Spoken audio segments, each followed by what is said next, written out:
Greetings from Central America. This is Body-Culinary, and I'm going live a little bit differently.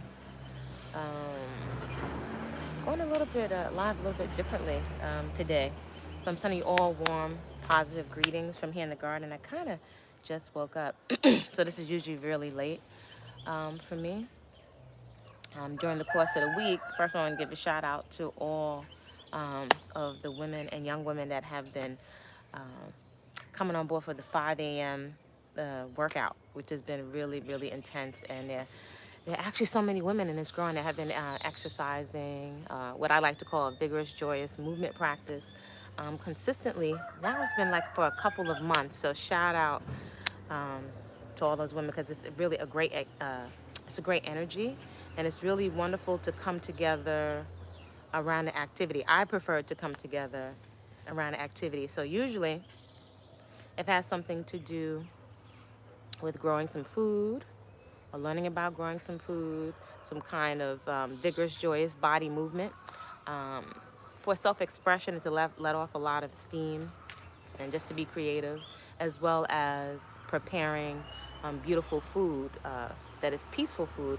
Those are the activities that really get my interest. Other than that, honorable economics, generating honorable economics. I'm learning more things or collaborating with other brilliant minds around very purposeful activity for generating honorable economics. So, by the way, feel free to subscribe to the channel if you find some value here. If you find some value here, feel free to subscribe to the channel. Also, feel free to subscribe anything that you find valuable here with someone who you know could use some motivation and some inspiration and support, just like you. I think many people, just my observation, my little 2 cents, that many people would eat better, eat peacefully, consume better, get out and play if they had more support. So that's part of the reason for the creation of this channel. So as you can see, my face puffy. I just woke up, and if you're someone that follows this channel, you may know that I really enjoy the early mornings. I am a super duper early bird, and I'm looking around at all these new lettuces and eggplants that my sister and I have planted. I'm tempted to start picking weeds in the garden. Have a good day. So, yeah, I'm sitting here in our little garden. It's labor, literally a labor of love. And in the early morning, my mind is very lucid and very clear. And I'm someone that's always, since a young girl, been fascinated by what drives human behavior. Perhaps now I have more of a, not perhaps, I have more of a vocabulary to articulate it now as I've matured. And I'm always fascinated by what drives human behavior. So this early day, this morning when I woke up, I thought I usually think of something really early when the world is quiet and you can hear the crickets and the birds and the roosters. My mind is super duper duper clear. So this morning when I woke up, I thought about why I don't eat flesh. Now I'll say straight off, I am not the food police. I'm not the hair police. I am not. I'm not going to throw someone in the garbage. I just heard recently about this thing called cancel culture. I still don't know everything about it. That's new.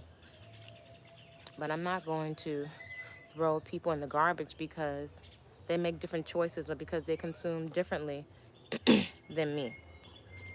I'm not. Usually people will throw themselves in the garbage by mistreating themselves, what they do with their body. But, you know, what other people do pretty much is their own business. I just draw the line when it comes to protection of women and children. But I'm not here to police people, and that's why part of the second part of the title of this video is why you should not follow me. I don't consume animal flesh, and I will say flesh because of meat, because the words that we choose can really help us get clear. And I really value the clarity of life lessons. Life lessons, I would say, wisdom is very hard earned wisdom, and that's something I can say clearly, not from something I read in a book, but due to life experience. Wisdom, right? Different than knowledge. Today, you can Google anything, right? And you can get different interpretations. You can take a word you're looking up the meaning for and get a definition, but you can also get different interpretations of it, and quite often not in a whole context. So you can get sound bites of information, and you can get loads and loads. You can get access. Right now you can sit in your house and take tours of museums around the world, right? You have access to information. But information is not necessarily wisdom. Now, again, on this channel, this is just one woman's experience. If there's something that resonates with you, take it, run with it, you know. But don't follow me. I don't encourage anyone, and I'm not here to tell grown folks what to do. I don't encourage folks to follow anyone. I think really, that's really a trait that we can see a lot today, more so than ever. It seems like it's exaggerated. Maybe it's always been the same. It's a follow, follow, follow. We follow celebrities. We follow pastors. We follow religious leaders. And we're born with an innate intelligence and common sense, you know, a common sense. And we will stop for a moment in a split millisecond and second guess our common sense and follow people. So even if the information resonates, I invite folks to take all information and run it through your onboard common sense computer for all of us, especially women. All of us right now on the planet, but especially as women. Why? Because quite often following people, we can put ourselves in harm's way. And a lot of the situations, the resulting, what will result, will last us at least a lifetime, about 21 to 25 years beyond, in terms of we're the ones that are left with the bulk of the responsibility, right, for carrying children. So we will have to raise children. And right now we can see the human beings, I even like to say little people and human beings, they're not getting the lap time. They haven't received a lot of the lap time. In addition to physical resources, we can see there's a lot of imbalance, a lot of violence, a lot of short-sightedness with a lot of the human beings walking around on the planet. And this is without making folks right or wrong. Just if we just sit back with our onboard common sense computer and just look around and assess, from our health to our unwillingness to consider, you know, others. So I invite folks, just something to consider is run things through your own onboard common sense computer. And so that can trump following anyone. It can give you lots of clarity, because then you can be grounded.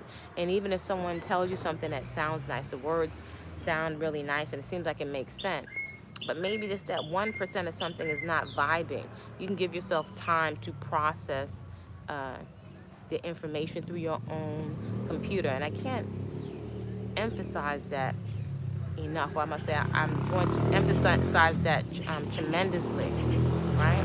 We're in a time where it would seem like we're hypnotically under a spell of, you know, following, putting ourselves in harm's way, what we're eating, what we're doing to the planet. And it's like at a fever pitch. It's at a fever pitch. The amount of violence, the amount of things that small humans, little people, children are exposed to is crazy. And what's being normalized. It's absolutely astounding that also that it's being given the stamp of approval by mothers, by the mothers of the planet, whether children have come through you or not. So I often contemplate, and they're not consuming of flesh. Now, I was raised on consuming animal flesh. I was a junk food junkie. Actually, I remember way back in the day when I was hanging out in the village, and I met this guy. He was a really nice young man. He was really, really cool. And I think he was vegetarian or vegan. And we were hanging out. I really thought he had a nice sense of fashion. And, you know, that's when we were going to the clubs. I was never a big drinker or a smoker, but I liked to dance. And so I met him at one of these clubs. Now I'm old enough to pay my own way and take a cab home. I just wanted to go out and dance. And I remember we wanted to get something to eat. And I said, I'm going to go by McDonald's because I was a junk food junkie, addicted to McDonald's, to Mickey D's fries. And I went with him. Wow. I just remember the name of the restaurant. Was it Dogo and something in the village? It's a vegetarian, it's a popular vegetarian restaurant. I don't even know if they're still there. And he said, well, you coming over here, he's gonna order some vegan or vegetarian this and that. I'll never forget it. And he was sitting, he was enjoying his food, and I was thinking like, ew, you gonna eat that stuff with no meat in it? He was like, yeah. He was like, well, you gonna enjoy your burger with all the animal flesh? And I remember my attitude was I could care less. I was like, as soon as you're done with this, I'm gonna get my fries. I was addicted. Ooh, my goodness. I still remember the crispiness of the salt and the extra ketchup. It was a really bad addiction. I was wondering if I would ever get off it. And yeah, I was very, not nasty, but I was just very flippant about I'm eating what I'm eating. And then many years later, I ran into the same man on the street in the village, another area of the village in NYC. And I was thinking like, oh my gosh, I'm vegan now, eating whole living foods. And this guy was so just real flippant and kind of arrogant. And now I look back ignorant because there was a lot that I just did not know. It was almost like I didn't have a real consciousness or awareness of what I was consuming, because it wasn't about animal flesh per se, as about me eating meat, right? And so growing up eating lots of fried chicken, like, Southern style fried chicken, you didn't think of the animal, you know. You didn't think of the animal. It had so much batter. The more batter, the better, right? And what it was being served with. It was almost like the impact of, even in school, it would be hooray when we were having fried or oil-boiled birds in school with salt. We were so happy. And I remember looking at the veins, picking the veins out. I was disgusted by eating the veins, but you just moved that out of the way, put that on a napkin, and you ate the flesh. So definitely in terms of education, I wasn't really exposed to how the animals were treated. And so I definitely saw a lot of, not every day, but I saw enough violence in my community. I saw a lot of mistreatment of people mistreating each other, usually when under the influence of substances that tax the liver and the body and throw off our motor skills. I figured it out due to trauma, due to war, or different types of abuse, sexual abuse, and so on.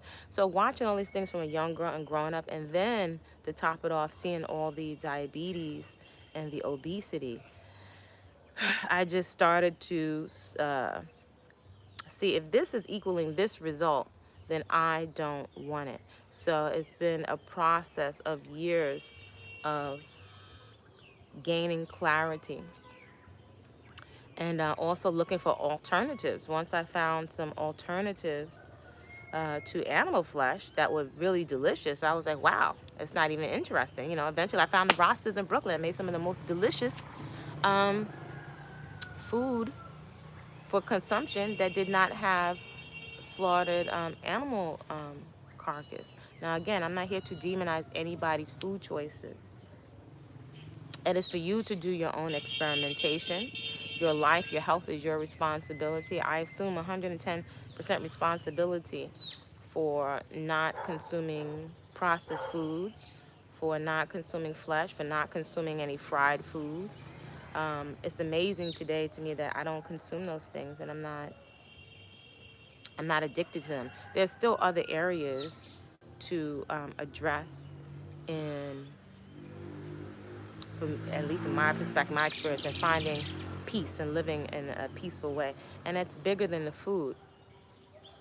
But I invite folks perhaps to consider that when we say the word food, right, a lot of our foods are a lot of our words are loaded. We say food, right? We're eating it supposedly for what? Now, mostly for taste, but it is nutrition, right? For us to build the body, to build the immune system. But if you also look at the energy, the intention, in the food, can we say, or can we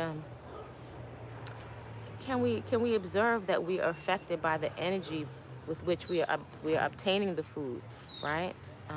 The blood, the guts, the temperature, the insensitivity, and I would say that it is glaringly clear in my observation, maybe just my perspective as a human being, that we're consuming on our plates with a knife and fork, cutting it up, an energy of insensitivity. So perhaps if we move the word or swap the word meat or flesh, animal flesh or carcass, for energy, you can see that we're consuming an energy, a behavior, a mentality of lack of care, lack of consideration, a very flippant, I don't care mindset. I never forget, once there was a Buddhist monk, and this was years ago, my first stint at being vegan, when nobody around me really was doing it.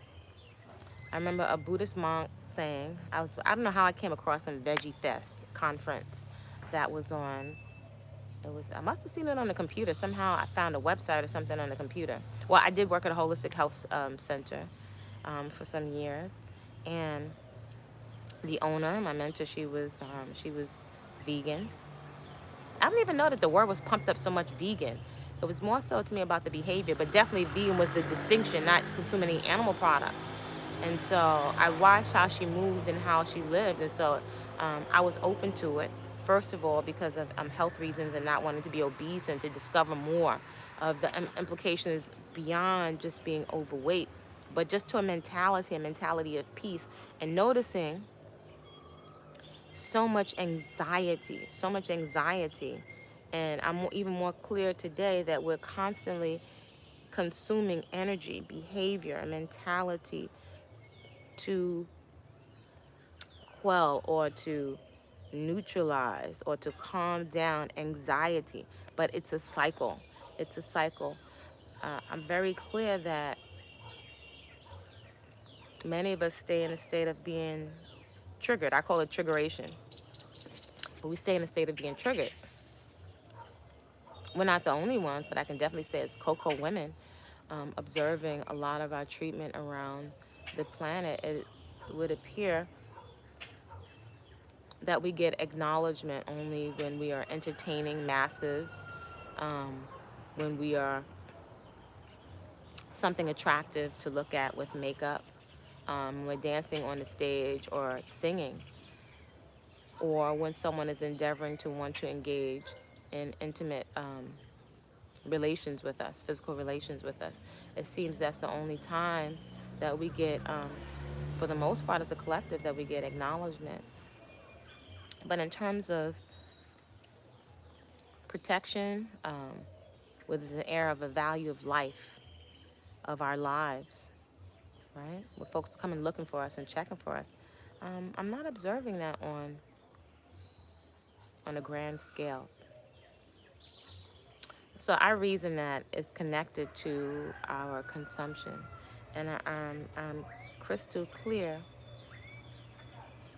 that a lesson, at least I'm getting, how it's filtering through me, it may resonate different with you, is that while there are a myriad of reasons, there are numerous reasons, but one of the reasons that we are so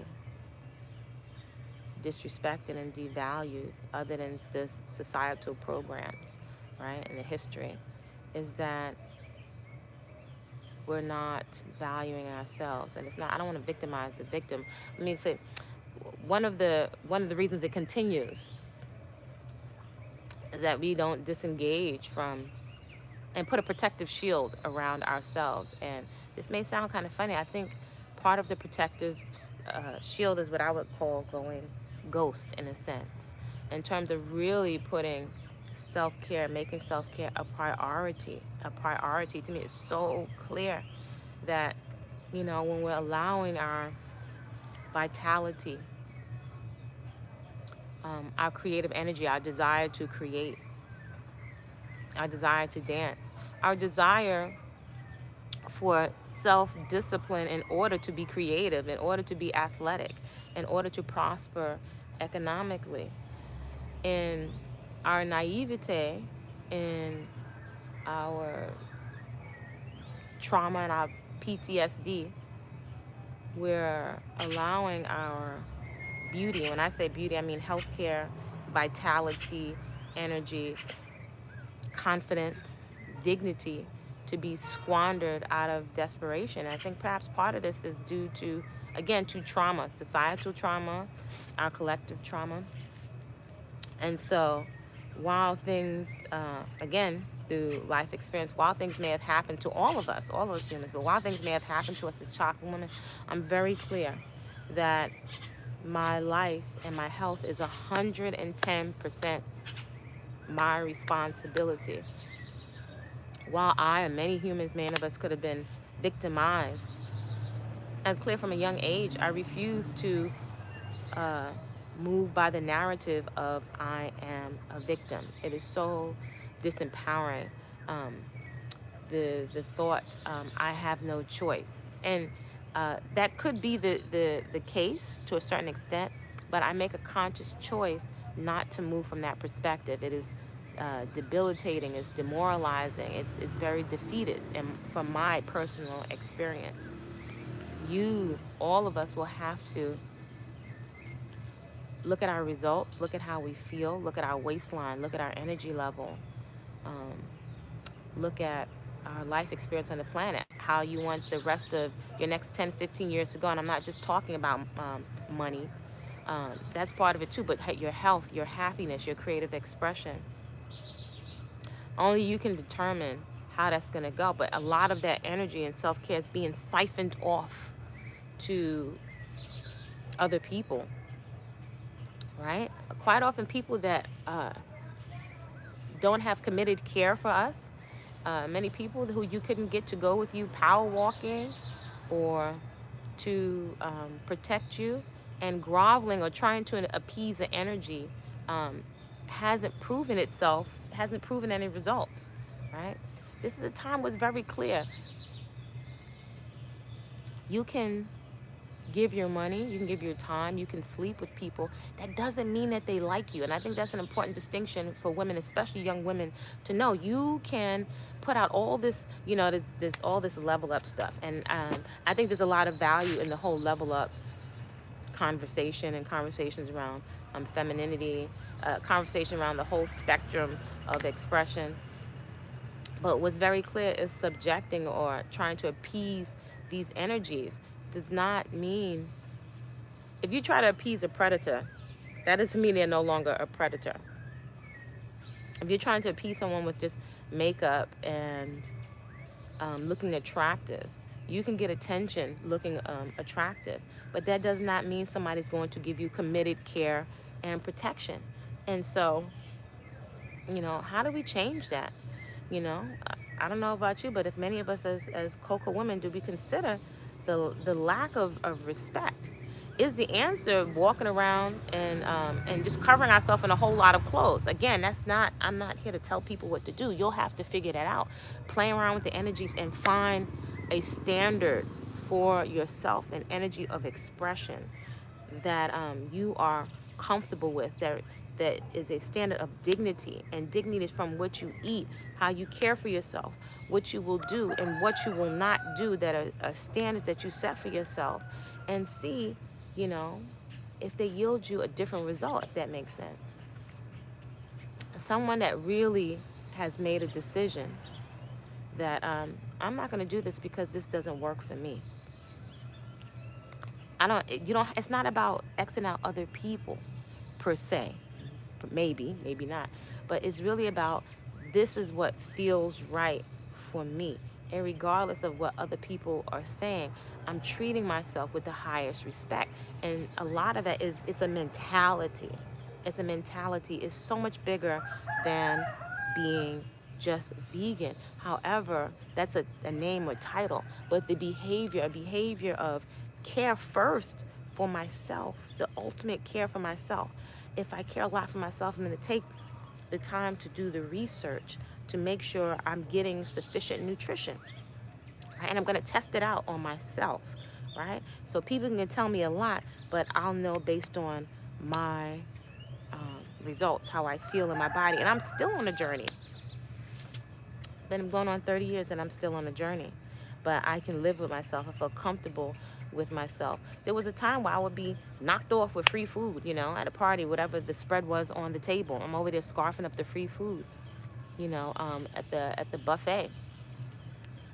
And then it got to a point where it evolved where I just carried my own food with me. A principle I talk about all the time from my grandma Lou. So, you'll have to decide for you. I encourage you, if you're going to do something, do it because it's something that feels right to you. So even if it may look attractive, right? And these are principles. If I had something to say to women, especially younger women, can give you clarity when you live by principle or striving to live by principle more than following people, personalities, groups, and folks with agendas. Everyone has an agenda. That's a fact of life. Just like security is a fact of life. If you follow the principle and give you so much clarity in your food choices to your relationship choices, these are major choices. Society, whether we like it or not, the age of 20 to 30, maybe almost to 35, really values women based on their sexual market value, So I'm all one for taking that off the table, prioritizing my peace of mind. When we can calm down and have peace, we're more likely to be present to our food choices, right? We're more likely, you can only sit on your hands, but for so long. Eventually you have to get up off of your hands. So when we're trying to diet and trying to do something, is a whole nother world from being clear that you have certain reasons and certain principles for yourself of why you're doing what it is that you're doing. I think that can give us a lot of ease and a lot of peace. So you can live with yourself if your hair, is frizzy or fine textured and your features, and being comfortable with yourself without makeup. Also, I'm not here to demonize makeup. Maybe one day I want to put it on. I don't know. But I'm not, it just doesn't make sense at this point. You look at a Maxine Waters. I remember years ago, quick little stint started going up to the Nation of Islam because I remember I really liked the discipline that I saw of the men. I'm attracted to, folks with, self-discipline. And I remember going to their spot up on 125th Street. And it was so, when you look at big groups of people and discipline and what they're creating together, it was very attractive. I didn't decide to go that route, but I remember there were plenty of women back in there. I was actually a little confused by it, but there were so many women there that just very clean, very well put together. Most of the women had their hair covered, but I do know a lot of the women there had perms. And I remember thinking like, wow, they seem like they're really progressively doing something. And I was like, so is somebody having a perm a final determinant in who they are as a person and their ability to produce? And I would say, no, look at Maxine Waters. Am I going to discount the gems that she drops because of her hairstyle? It's just not for me to do. Not in that business. And I think if we've lived long enough, we learn about being judgmental. I think even being judgmental can be the result of, or what can come off as being quote unquote judgmental. And I think there's a space for judgment in the context of common sense. But condemning folks, nah.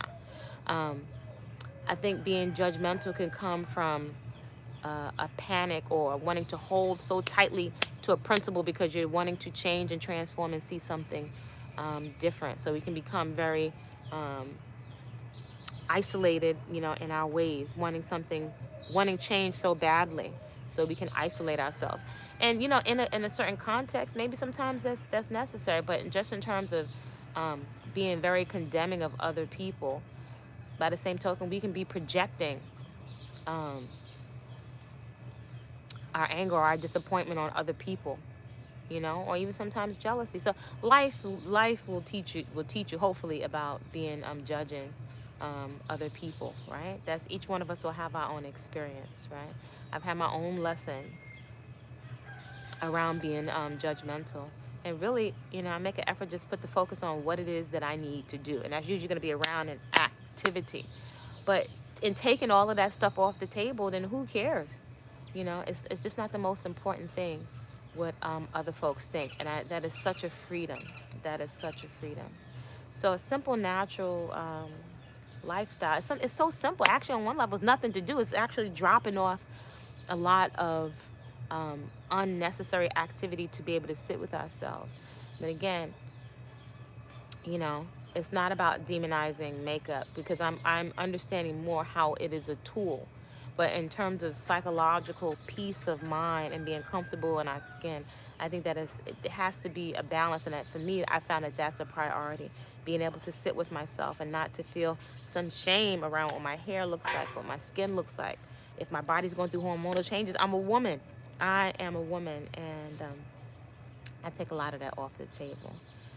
But at a very base and foundation, consuming an energy of so much violence and so much insensitivity as the descendant and ascendant of a group of people who were enslaved, right? We say slaves, but as a group of people who were enslaved. I think it's amazing how we can justify the treatment of other creatures and consume them for energy, right? Especially when we do know that there are many other options, and we can find many groups of people on the planet that have been thriving without unhealthy waistlines and behaving more peacefully. You know, a whole spectrum of human beings that are able to thrive without consuming the violence of other creatures, of other sentient beings. So I'm not here, I don't think, you know, I wouldn't advise anyone to follow anyone, but we can all make a decision for ourselves, the energy we want to consume. Many of us come to these channels for beauty, for skin, you know, for health, and not considering the energy, the behavior, the mentality that we're consuming. So I think we have access to a lot of innate onboard wisdom, you know, as we learn to listen to ourselves. And that might be confusing. I think as a young person, I didn't understand the concept of self-love, you know, or these aspects of our psyche. I didn't understand what psyche was, or, you know, awareness. You know, some people, when you're young, call it the voices in your head, but just different levels of our awareness. So I'm going to go into the garden right now for a moment. And I'm going to show you some of these plants. Look at these little babies. This is a weed. And look at these beautiful lettuces that are growing. You can see the shape of the leaf is starting to change. Eggplants are coming.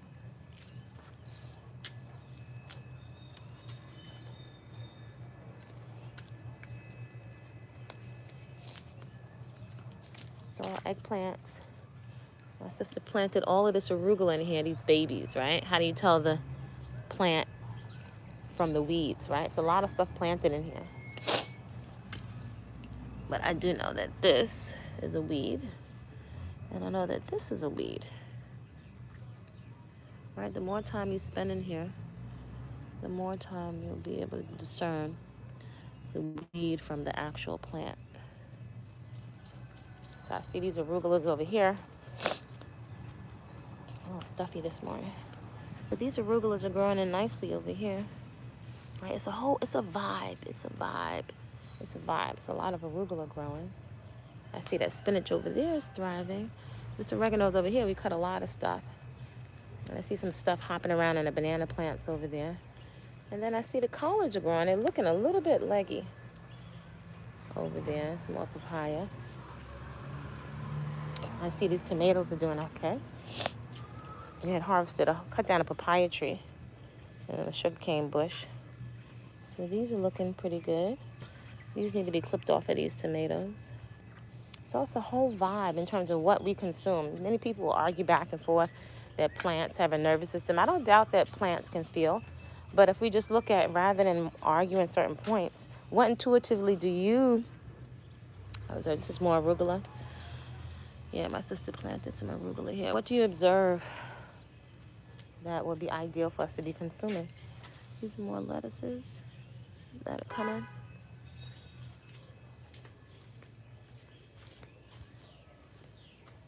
Waiting for some more stuff to pop over here.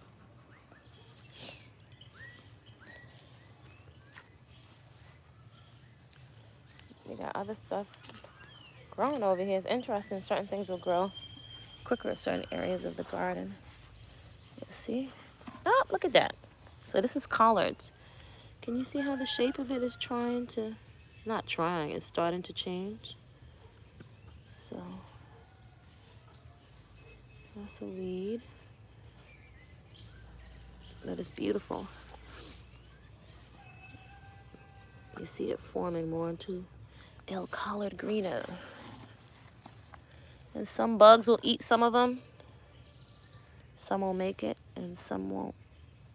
Which is really interesting. You put all this time and care. Not everybody makes it. Not everybody makes it. I just planted some okra over here.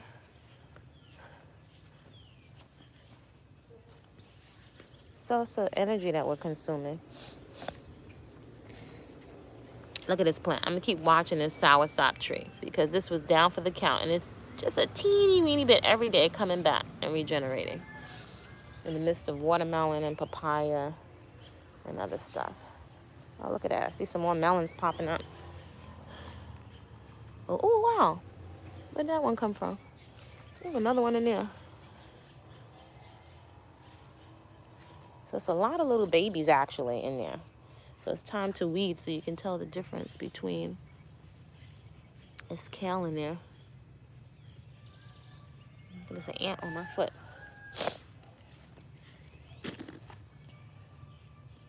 There's okra in here. So it's a good idea to mark your stuff. So it's an energy that we're consuming. It's a definite energy. This new stuff has to go in here. So a lot was pulled out in old roots, but there's new stuff that's regenerating, right, in these greens. So I would say that the meat that I'm consuming, right, let me look at these new plants. There's some more chard back there that needs to go in the ground. I'm consuming the flesh of the fruit, but it's a vibration, it's a feeling. Got a whole avocado sanctuary down there of what I'm planting. It's an energy and a vibration, and so instead of just thinking of these labels, you know, if we perhaps consider, oh wow, yes, you know, it's berries. That's crazy. But this one is not a berry. I know you're not a berry. Perhaps consider the behavior we want to consume, right? Instead of just animal flesh. What's the behavior that we're consuming? What's the mentality? Waiting for my sericity to come back. Starting to come back. What's the behavior and the mentality that we're consuming, right? I think that's expanded bigger than, what do you call it? Vegan or vegetarian. What about the behavior we're consuming? What's the energy? What is the energy of what we're consuming? Right? Peace of mind. We want peace of mind. You know, I invite folks, if you like, to just consider the energy of what we are consuming. Right? So with that, I'm going to get ready to go do some chores. My sister said she watered the baby plants so I can water everything else. So I'm going to get ready to work. Isn't that beautiful? And I give thanks. I'm very grateful for food to eat. Look at that. You see the ants? They be out there busy with a focus, handling their business. So, I think there's something, I think our intuition and our onboard common sense can guide us, little baby leaves, towards what to eat, right? And what is ideal for us instead of always being allowing ourselves to go by 50 million flavors of gurus in terms of what to eat. So this is sugar cane still left from the bush that we cut down, right? All this sugar cane is left. Right, we can be guided intuitively in terms of what to eat, what state of mind. We want peace in our stomach and organs and our behavior. So that's it. I'm not consuming flesh because the energy of violence is just, it's not resonating with me. I'm not feeling it. So you will have to decide for yourself. I see you. You have to decide for yourself what is resonating with you. All right, folks, on that note, y'all create a great day on purpose. Look at that little bug there.